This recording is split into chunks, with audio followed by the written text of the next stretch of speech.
Ача имеқәасо ахлымӡаах ҳбоит, уа ҳаҷкәынцәа алагылоуп, ҳаҷкәынцәа аӡәырҩы рхақәырҵеит иахьа имеқәасо аибашьра. Уи ҳара ҳкьымсошәа ҳгәы иабоит, аха убра аиааира ҳамгар, ас еиԥш иҟоу ауадаҩрақәа ҳадгьылшҟагьы иаауоит. Для нас имя Батала и многих других, кто сложил свои головы за справедливость, являются героями. Они продолжатели и потомки людей, которых всегда боролись за справедливость.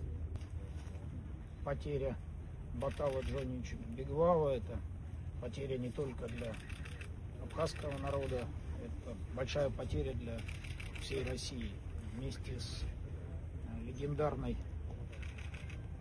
интернациональной бригадой «Пятнашка», которая во многом создана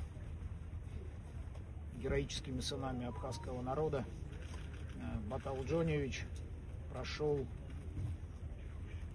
ключевые битвы на Донбассе, Авдеевка и целый ряд таких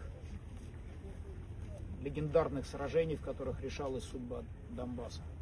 Он встал на защиту жителей Курской области, спасал мирных жителей, даже прикрывал собой ценой ранений, собственного здоровья.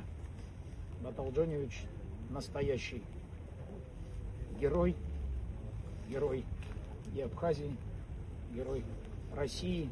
Память о нем навсегда останется в сердцах россиян. Указом президента России Владимира Владимировича Путина Батал Джоневич Бигвала награжден орденом мужества. Для меня большая честь вручить сегодня этот орден семье героя.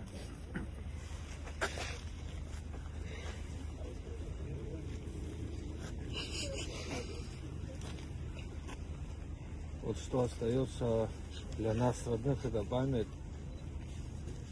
И мы все понимали и понимаем, что это не просто так.